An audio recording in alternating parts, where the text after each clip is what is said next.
akhir saja. Saya kira kita sudah tutup, Pak. Mohon maaf, silakan Pak Rudi. Oke, terima kasih. Karena ini sudah kata penutup, saya tidak memanjangkan lagi.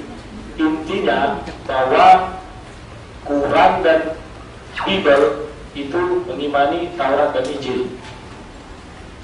Taurat dan Injil, kalau menurut Quran, orang Muslim itu sudah tidak ditemukan lagi yang asli. Tetapi ketika untuk membuktikan apa isi Quran, mereka sering mengambil yang ada di dalam Injil, Bible sekarang. Contoh konkret adalah dalam banyak hal tentang sunat itu kan diberikan kepada Ibrahim atau Abraham sebagai perjanjian, itu firman Allah. Karena dia firman, maka letaknya harus pada posisi kitab firman. Nah, yang lain mengenai Isa, dua agama ini mengakui bahwa Isa itu adalah kadang mengakui Yesus, kadang tidak. Lucu, ya. Kalau menurut yang ada di dalam Quran, di surah 43 ayat 61, ciri-ciri Allah itu kan tahu hari kiamat kan. Di situ dibuat, dan sesungguhnya Isa benar-benar memberikan pengetahuan tentang hari kiamat. Isa tahu hari kiamat. Syarat-syarat lain, Isa menghidupkan orang yang sudah mati, karena hak orang menghidupkan orang mati adalah hak Allah. Itu ada di surah 3 Al-Imran ayat 49. Dan menciptakan makhluk hidup, menciptakan burung, itu Isa juga sudah. Dan yang paling berat itu adalah bahwa Isa sudah diangkat sama Allah. Ditulis di surah surah 17 ayat 42, katakanlah jikalau ada Tuhan-Tuhan di sampingnya, sebagaimana yang mereka katakan niscaya Tuhan-Tuhan itu mencari jalan kepada Tuhan yang punya arsy. Isa sudah ditarik, diangkat sama Allah, artinya Isa itu ditempatkan dekat Allah. Yang bisa duduk dekat Allah adalah di bawah Allah itu malaikat. Ada ayatnya kan, malaikat Michael, Jibril itu mengangkat arsy. Nah, yang duduk di samping di arsy itu dibuat sini adalah misalnya Tuhan-Tuhan mencari kepada Tuhan yang mempunyai arsy, jika itu betul Tuhan. Nah, yang berikutnya lagi, kalau saya ingin berbicara mengenai Trinitas di dalam kekristenan, itu sudah jelas ada Allah, ada firman Allah, ada Roh Kudus. Tinggal bagaimana kita menerjemahkannya. Silakan Bapak baca dari Quran juga bahwa Allah itu ada, firman Allah itu juga ada, Roh Allah itu juga ada, Roh Kudus. Pertanyaannya, apakah ketiganya terpisah? Nanti akan kita temukan yang namanya ibarat makan buah simalakama. Contohnya, apabila kita bilang terpisah, semua mengandung nama Allah. Apakah itu Allah ada tiga? Kalau kita bilang menyatu, berarti Isa betul bahwa ada Tritunggal.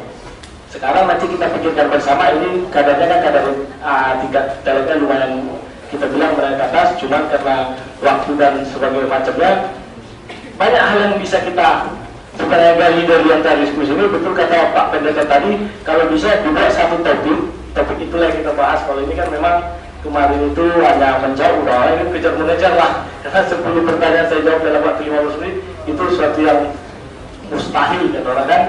Nah, dan sebagai penutup, saya hanya mau mengatakan bahwa sebentar, saya mau membaca di Al-Quran itu surah Al-Baqarah sampai betina ayat 62. Sesungguhnya orang-orang mukmin, orang-orang Yahudi, orang-orang Nasrani, dan orang-orang Sahiin, siapa saja di antara mereka yang benar-benar beriman kepada Allah, hari kemudian dan beramal soleh, maka mereka akan menerima pahala dari Tuhan mereka. Saya tidak mengerti bagaimana cara menerjemahkan, silakan. Saya tidak menghakimi bagaimana. Tuhan mereka artinya dalam bahasa Indonesia jelas, tapi saya tidak usah mengartikan hal tersebut. Dan belum lagi Pak. Masih ada waktu. Oke. Dan sebenarnya kalau saya mengatakan juga mengapa Eli nama Sabatani itu kan sebagai itu Bapak tadi itu sebentar mengenai sunat di sini bilang artinya jikalau ada satu Allah yang akan membenarkan baik orang-orang bersunat karena iman maupun orang-orang yang tidak bersunat juga karena iman. Maksudnya adalah kita sunat tapi tidak punya iman, membunuh, mencuri takkan masuk surga. Tapi ada orang yang tidak bersunat tapi dia melakukan amal soleh. Silakan Anda memilih mana yang Anda pilih akan masuk surga. Apakah yang bersunat membunuh atau yang tidak bersunat tapi melakukan amal soleh. Silakan memilih aja. Saya tidak memberi kesimpulan. Dan soal ini satu lagi mengenai bentar.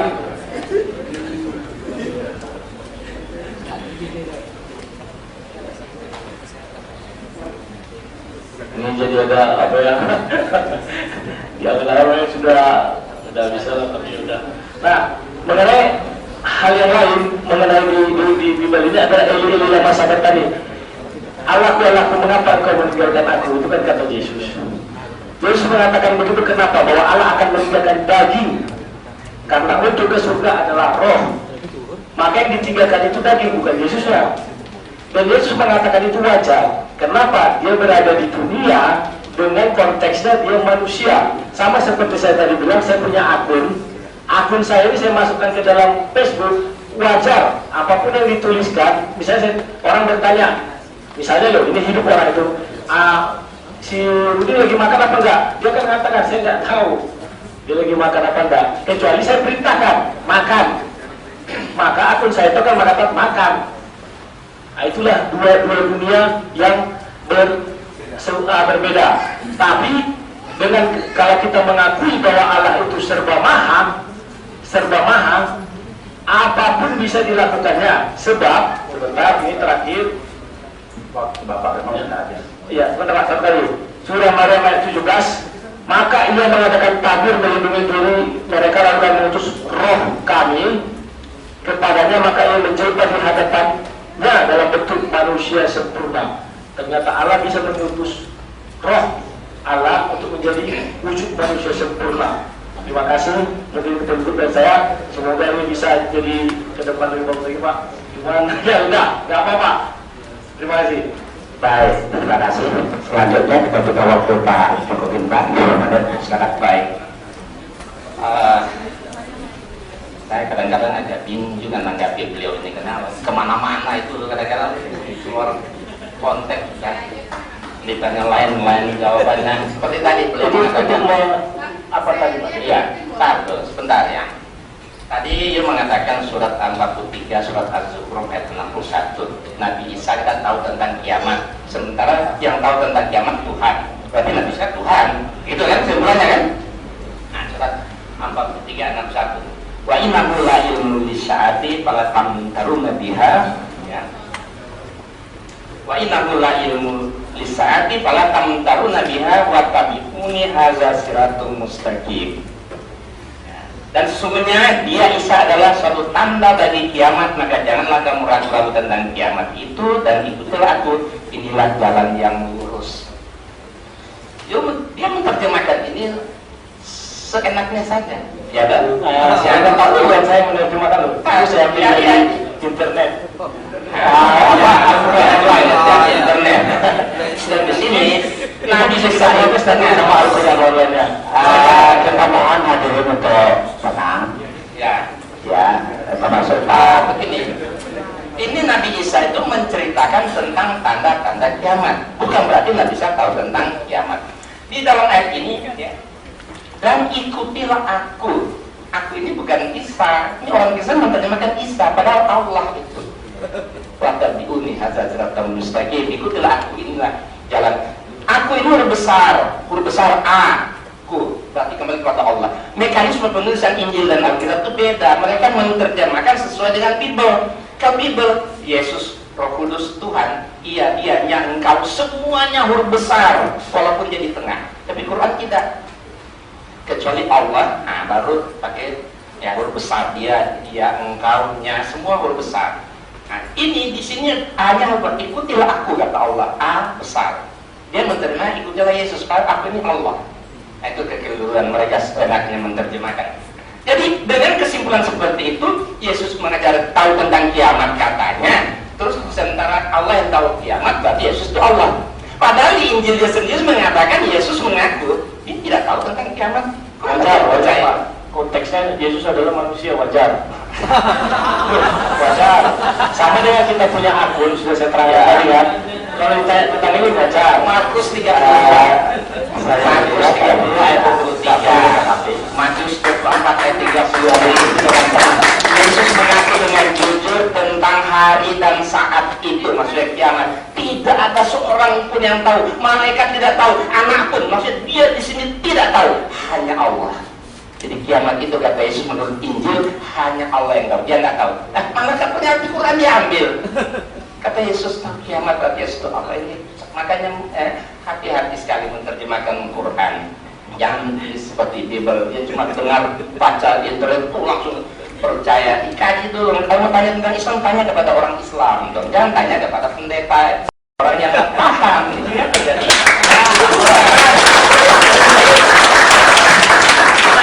Ada saya buku 10 alasan. Ini kan terakhir. 10 alasan pengikut Yesus harus masuk. Artinya orang Kristen, jadi betul-betul ingin menjadi pengikut Yesus yang setia, memang jalan satunya harus masuk Islam. Atau ada bukunya di depan. Atau ini ada bukunya 13 alasan mencintai Yesus harus masuk Islam. Nah, kita lihat agama Yahudi, dia hanya beriman kepada Nabi Musa dan kitab Taurat, tapi dia tidak mau beriman kepada Yesus dan Injil, apalagi kepada Nabi Muhammad dan Quran. Coba, agama Kristen dia beriman kepada Musa dan Yesus, berarti Taurat dan Injil, tapi mereka tidak mau beriman kepada Nabi Muhammad dan Quran. Tapi Islam, coba kita lihat, beriman kepada Musa, Yesus, Muhammad, berarti Taurat, Injil dan Quran. Kalau itu kesimpulan, Islam agama yang sempurna, kan kita mengimani semua. Kita lihat. Nah, kemudian kita lihat. Nah, orang Islam kalau murtad 99,9% pasti masuk Kristen.